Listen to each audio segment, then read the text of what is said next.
నమస్తే, welcome to పూరా local news. నేను మీ సంపత్ కుమార్. ఏదైతే ఓల్డ్ సిటీలో ఎంఐఎంకి సంబంధించిన ప్రజాప్రతినిధులు కావచ్చు, కొంతమంది నాయకులు కూడా మొన్న జిహెచ్ఎంసీ అధికారులపైన ఏదైతే హైడ్రా చర్యలు తీసుకున్న అక్రమ కూల్చివేతలపైన, అలాగే కొంతమంది గతంలో కూడా ఎలక్ట్రిసిటీ అధికారులపైన కూడా దాడులు చేసి వారి యొక్క ప్రజా వ్యతిరేక విధానాలకు పాల్పడుతున్నారు. దానికి సంబంధించి మనతో మాట్లాడడానికి బీజేపీ రంగారెడ్డి జిల్లా అధ్యక్షులు వనపల్లి శ్రీనివాస్ గారు, వారిని అడిగి మరిన్ని విషయాలు తెలుసుకునే ప్రయత్నం. నమస్తే సార్, ఏదైతే మన ఓల్డ్ సిటీకి తెలుసు, ఓల్డ్ సిటీలో గతంలో కూడా చాలా వరకు అటు ప్రభుత్వ అధికారులపైన కూడా దాడులు జరిగినటువంటి పరిస్థితి. అయితే ఈ నేపథ్యంలో నిన్న ఏదైతే సాల్టర్ హౌస్ ఏదైతే జిహెచ్ఎంసీ అధికారులు సీజ్ చేశారో దాన్ని కూడా ఒక ఎంఐఎం సంబంధించిన ఎమ్మెల్యే దగ్గరుండి ఓపెన్ చేయడం, అలాగే పోలీసులపైన జిహెచ్ఎంసీ అధికారులపైన కూడా అక్రమ కూల్చివేతలు కూల్చివేస్తుంటే అక్కడ ఉన్న ఎమ్మెల్సీ కూడా అడ్డుకొని పరుష పదజాలంతో అధికారులను దూషించడం జరిగింది. దీనిపైన మీరు ఎట్లా స్పందిస్తారు? మజ్లిస్ గురించి కొత్తగా చెప్పేది ఏం లేదు. మజ్లిస్ హైదరాబాద్ లోపల ఒక విష సర్పం. అది సుల్తాన్ సలావుద్దీన్ ఓవైసీ ఉన్నప్పటి నుండి కూడా వాళ్ళ రవయ్య అట్లనే ఉండింది. వాళ్ళ లోపల మార్పు రాలేదు. వాళ్ళు చదువుకున్న మూర్ఖులు ఇంకెక్కువ దాని లోపల మూర్ఖత్వం చూపిస్తారు. ఈయన బారిస్టరు, వాళ్ళ తమ్ముడు ఇంకో మేధావి. 15 నిమిషాలు 5 నిమిషాలు అని పిచ్చి కూతలు కూర్చుంటాడు. ఈ రాష్ట్రానికి సంబంధించినటువంటి రెవెన్యూ అంతా కూడా హైదరాబాద్లో చుట్టుముట్టు ఉన్నటువంటి వాళ్ళందరూ రెవెన్యూ ట్యాక్సెస్, ప్రాపర్టీ ట్యాక్స్ కట్టి జనరేట్ చేస్తే వాళ్ళు కరెంటు బిల్లు, నల్లా బిల్లు అనేటువంటిది వాళ్ళు ఇప్పుడు కాదు 50-60 ఏళ్ళ చరిత్ర తీస్తే కూడా ఓల్డ్ సిటీలో వాళ్ళు కట్టలే. కానీ ఆ ప్రభుత్వాలన్నీ కూడా వీళ్ళకు ఈ విష సర్పాలకు పాలు పోసి పెంచినట్టు మజ్లిస్ని సంకన పెట్టుకొని వీళ్ళు రాష్ట్రాన్ని నడిపినటువంటిది చూసినాం. వాళ్ళు సఖ్యతతో లేకపోతే మా ప్రభుత్వాలు సాఫీగా జరగనీయనటువంటి ఆ ఒక అల్పబుద్ధితోని కాంగ్రెస్ అట్టనే చేసింది, బీఆర్ఎస్ అట్టనే చేసింది. మజ్లిస్ వాళ్ళను పెట్టుకొని ఈ మనుగడ సాగించాలనేటువంటి దాంట్లో వాళ్ళకి ఎప్పటికప్పుడు వాళ్ళ బ్లాక్మెయిల్లకు తైలాలు ఇచ్చుకుంటా వాళ్ళని పెంచి పోషించింది. ఇవాళ రెవెన్యూ అంతా కూడా హిందూ జనాభా అంతా కడుతుంటే మజ్లిస్ ఏరియా లీడ్ చేసినటువంటి ఆ ఎమ్మెల్యేస్ కానీ, కార్పొరేటర్స్ కానీ, వాళ్ళ యొక్క అధినాయకుడు కానీ, చంద్రాయనగుట్ట ఎమ్మెల్యే కానీ వీళ్ళు ఎక్కడనన్నా దగ్గరుండి వాళ్ళ సెక్షన్ని, మైనారిటీస్ కానీ ముస్లిమ్స్ని మీరు కట్టండి, మనము నీళ్లు తాగుతున్నాము, మనం కరెంటు వాడుతున్నాము, మనం ఏసీలు, ఫ్రిడ్జ్లు అన్నీ భోగభాగ్యాలను అనుభవిస్తున్నాము, ఇది మంచిది కాదని చెప్పిన దాఖలాలు ఒక్కటన్ను ఉన్నదా? అదేవిధంగా ఎప్పుడైనా పోలీస్ ఆఫీసర్ కానీ, ప్రభుత్వ ఉద్యోగస్తులు అంటే వాటర్ వర్క్స్ వాళ్ళు కానీ, శానిటేషన్ వాళ్ళు కానీ, జిహెచ్ఎంసీలో ఎవరన్నా పోయి అక్కడ ఇది బాగలేదు, మీ పద్ధతి బాగలేదు, మేమంతా సర్వీస్ చేస్తున్నాము, మీరు ఈ రకమైనటువంటి భాష మాట్లాడద్దంటే వాళ్ళను తీవ్రమైన పదజాలంతో ఒక ప్రభుత్వ ఉద్యోగాన్ని కూడా చూడకుండా వాళ్ళను నానా బూతులతోని వాళ్ళను ఇళ్ళలకు కూడా రానియరు, దగ్గర రానియరు. అదే చెత్త హైజీనిక్గా మెయింటైన్ చేయాలి, బస్తీలు సాఫ్ ఉండాలి అనేటువంటి చెప్పినా వాళ్ళకు అక్కడ వాళ్ళు అటనే మనుగడ వాళ్ళది ఉంటుంది. జిహెచ్ఎంసీ అధికారులు ఏమైనా చేస్తే ఇంకా అక్కడ పద్ధతి లోపల వాళ్ళు ఉంటారు. వాళ్ళు డెవలప్ కాదలుచుకోలేరు, వాళ్ళు మానసికంగా కారు. ఇక వాళ్ళు అంతకన్నా ఎక్కువ చెప్పాలి అని అంటే ఇంబ్యాలెన్స్ మైండ్ సెట్ వాళ్ళది. వాళ్ళు అట్లుంటేనే ఆ మజ్లిసు ఓట్ బ్యాంక్ మాకు ఉంటుందని వాళ్ళ ఆధినాయకత్వం ఇచ్చేస్తుంది. ఇక వాళ్ళు ఆఫీసర్స్ పోయి అక్రమ కూల్చడాలు అంటే అది తూతూ మంత్రం కింద. ఎందుకంటే ఇక్కడ హిందువుల ప్రాపర్టీసు రంగనాథన్ గారు అనేకమైనటువంటి గులగొట్టారు. ఒక శాంపుల్ కింద ఒకటి పోయినందుకు వాళ్ళకి శాంపుల్ వాళ్ళు చూపించింది. కాబట్టి ఇటువంటి కాడ వాళ్ళు ఇప్పుడు పరీక్ష మేము కూడా వేచి చూస్తున్నాం. ఇటువంటి కాడ వాళ్ళ మీద ఎటువంటి చర్యలు తీసుకుంటారు, కఠినమైనటువంటి చర్యలు హిందువుల ప్రాపర్టీస్ మీద జరిగినప్పుడు చేసిండ్రు. మూసీ లోపల అక్రమంగా అనే పేరుతోని భేద వర్గాలలో కట్టుకున్నటువంటి వాటిని కూడా కూల్చడానికి నోటీసులు ఇచ్చి వాళ్ళని భయభ్రాంతులను చేస్తున్నారు. దానికన్నా ముందు మీరు ఇటువంటి చేయండి చూద్దామని బీజేపీ అన్న పిలుపుతోనే వాళ్ళు ఎలా అక్కడ అక్రమ కట్టడం అని కూల్చాను. ఇప్పుడు తదుపరి వీళ్ళు యాక్షన్ తీసుకుంటారో ఈ దాన్ని ఏ విధంగా వాళ్ళు ట్యాకిల్ చేస్తే మేమంతా వేచి చూస్తాం. ఆ రకమైనటువంటిది ఒకవేళ పద్ధతి లోపల వాళ్ళు చేస్తారంటే ఇది హర్షించే విషయం. పోలీసులకు, ప్రభుత్వ ఉద్యోగులకు మేము వెన్నంటి ఉంటాం, కానీ చూద్దాం, వెయిట్ అండ్ సీ. అయితే శ్రీనివాస్ గారు ఈ ఓల్డ్ సిటీలో సర్జికల్ స్ట్రైక్ చేస్తే ఈ ఓల్డ్ సిటీ అనేది బాగుపడుతుంది, అక్కడ ఉన్నటువంటి అసంఖ్య శక్తులన్నీ బయటపడతాయంటూ కొంతమంది ప్రజలు కూడా అక్కడ ఉన్నటువంటి స్థానిక ప్రజలు కోరుకుంటున్నారు. దీన్ని మీరు సమర్థిస్తారు? ఎస్ఐఆర్ వచ్చిందండి. ఎస్ఐఆర్ కన్నా ముందు ఈ రకమైనటువంటి చర్చ 100% బెంగాల్ లోపల ఎంతమంది బార్డర్ దాటి వెళ్ళిపోతున్నారు అనేటువంటిది ఉంది. చాలామంది ఇక్కడ మజ్లిస్ ప్రభుత్వము కాంగ్రెస్ దోస్తు కాబట్టి ఇండియాలోనే పెద్ద ముస్లింలకు సంబంధించిన నాయకుడు అని అసదుద్దీన్ ఓవైసీ గారికి పేరుంది. చట్టపట్టాలు వేసుకొని ప్రభుత్వాన్ని నడుపుతున్నారు అనేది రేవంత్ రెడ్డికి ఉన్నది. సో అక్కడి నుండి అన్ని ట్రైన్లు చాలామంది సౌత్కి వచ్చారు. కర్ణాటక తెలంగాణ ప్రభుత్వాలు కాంగ్రెస్ ఉన్నాయి, ఇక్కడ తలదాచుకోవచ్చు అని ఆ రోహింగ్యాలు బంగ్లాదేశీలు ఇక్కడికి వచ్చినటువంటిది వాస్తవం. ఇప్పుడు ఎస్ఐఆర్ మొదలవుతుంది. ఏరి పారేసిన రోజు అప్పుడు మనం చూద్దాం. దాని గురించి ఆ ఎస్ఐఆర్ కింద వీళ్ళందరినీ కూడా ఎవరైతే చట్టబద్ధత లేనటువంటి వాళ్ళు ఇల్లీగల్ ఇమిగ్రేషన్తో ఇల్లీగల్ స్టేయింగ్ ఎవరితోనో కాలం చెల్లింది, అందరినీ ఏరి పారేయాల్సిందే వాళ్ళు. అది అప్పుడు సంఖ్య నిజమైన సిటిజన్స్, నిజమైన ట్యాక్స్ పేయర్స్ ఇక్కడ మిగులుతారనేటువంటిది ఆశ. అయితే శ్రీనివాస్ గారు, ఏదైతే మొన్న అసెంబ్లీ ఎన్నికల్లో వందే మాతరం పాడుతున్న సమయంలో ఎంఐఎం చెందినటువంటి ఎమ్మెల్యేలు వాకౌట్ చేశారు, దీనిపైన మీరు ఎట్లా స్పందిస్తారు? ఇది నేను చెప్తున్నా కదా, కాంగ్రెస్ వాళ్ళు పెంచి పోషించింది. ఇది స్వతంత్ర ఉద్యమం లోపలనే వందే మాతరం గురించి అన్నప్పుడు వీళ్ళు అప్పుడే తల తిప్పేసారు, వాళ్ళకి నోరు రాలే.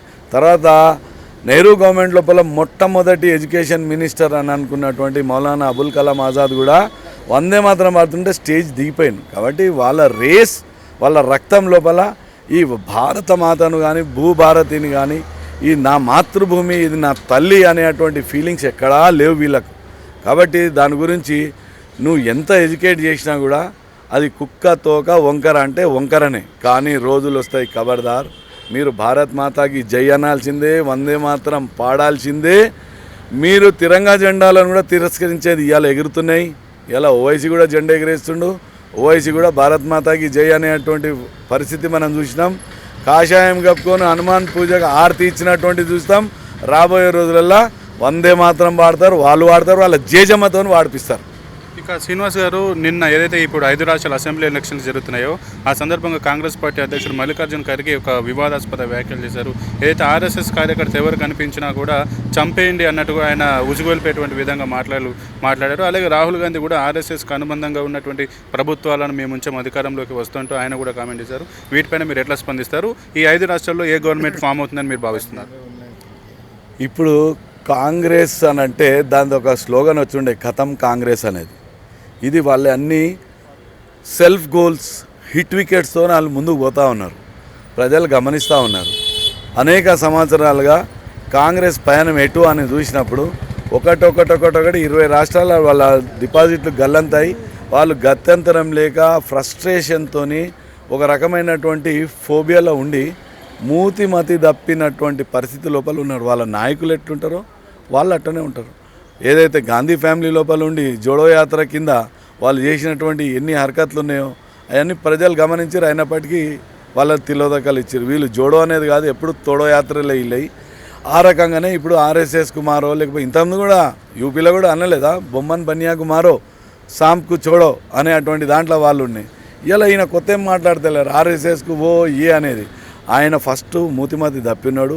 ఆయన గౌరవం వాళ్ళ పార్టీలనే లేదు. గాంధీ ఫ్యామిలీ మోకాళ్ళ కాడ మోకరిల్లుతున్నాడు. కాబట్టి ఆయనను మాట్లాడు ఇట్లా అంటే నేను కూడా అనుకుంటున్నా అది రాహుల్ గాంధీ మాట్లాడిపించినటువంటి భాష అని నేను అనుకుంటున్నా.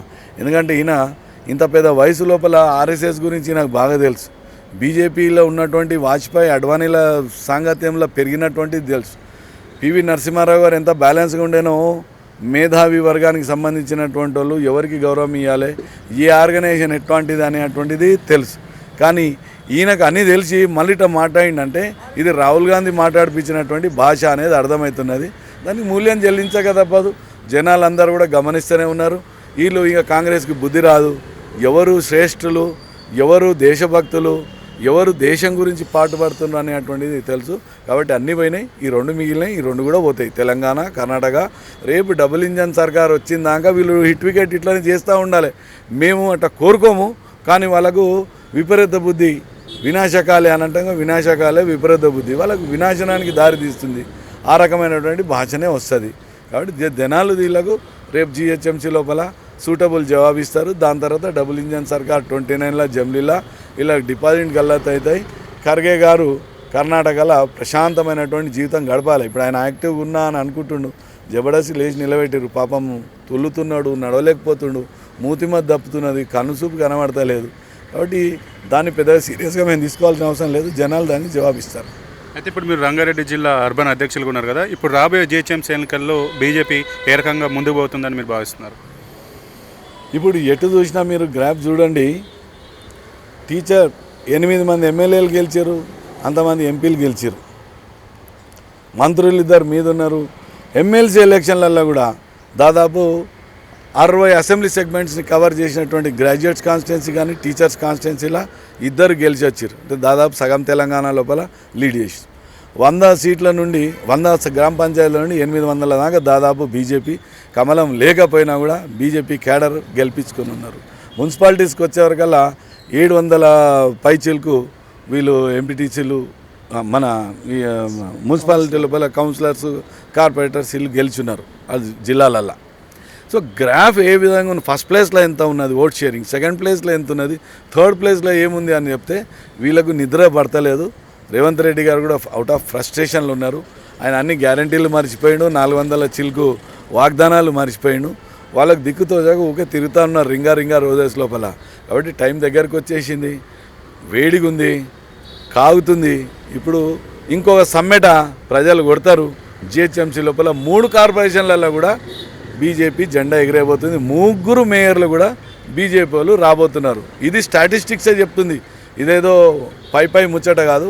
మీరు గణాంకాలు తీసుకున్నా, స్టాటిస్టిక్స్ తీసుకున్నా మీకు ఆ రకమైనటువంటిది ఆ విజన్ కనబడుతుంది. బీజేపీ జెండాలు 3 కార్పొరేషన్ల మీద ఎగురుతున్నాయి. ఇంత దరిద్ర పని చేస్తున్నా అంటే ఛత్రపతి శివాజీ మహారాజ్ విగ్రహం పెడుతున్నట్టే ఉలిక్కి పడుతుంది గవర్నమెంట్. ఛత్రపతి శివాజీ మహారాజ్ ఈ దేశానికి ఉనికిని కాపాడి దేశాన్ని మళ్ళీ నిలబెట్టి ఆదిల్ షాయిలతోని, మొఘల్స్తోని, గజనీలతోని కొట్టాడి అటువంటి రాజులు త్యాగం చేసేసి ఆదర్శవంతమైనటువంటి రాజ్యాన్ని నడిపిన ఛత్రపతి శివాజీ అంటే వీళ్ళకు ఉలిక్కి పాటుంది. దేశం మొత్తం కూడా ఆ ఛత్రపతి శివాజీ మహారాజ్ని ఆదర్శంగా పెట్టుకొని పోతుంటే వీళ్ళు శివాజీ అనంటే బీజేపీ వాళ్ళు అనేటువంటి దానికి తీసుకొచ్చారు. వివేకానందుడు అనంటే బీజేపీకి కాడికి వచ్చారు. జై శ్రీరామ్ అని అంటే బీజేపీ వాళ్ళకి అంటగట్టి. వీళ్ళకి ఎవరు కావాలి? వీళ్ళకి అంత షోకు ఉంటే మిడిల్ ఈస్ట్లో ఆడ మాడి దస్తురు ఒమ్మను. పలస్తీనియన్లకు జై అనాలే, ఇరానియన్లకు జై అనాలే, వీళ్ళకి అయ్యో అని వాళ్ళ గురించి మొసలు కన్నీరు కార్వాలి. ఆ ముర్మురాలు ఏరుకునే ప్రోగ్రాంలు ఉన్నారు. మైనార్టీ అపీజ్మెంట్ తప్ప వీళ్ళకి వేరేదేం లేదు. లార్జ్ సెక్షన్లో హిందువులంతా కూడా ఏకతాటి మీదకి వచ్చారు.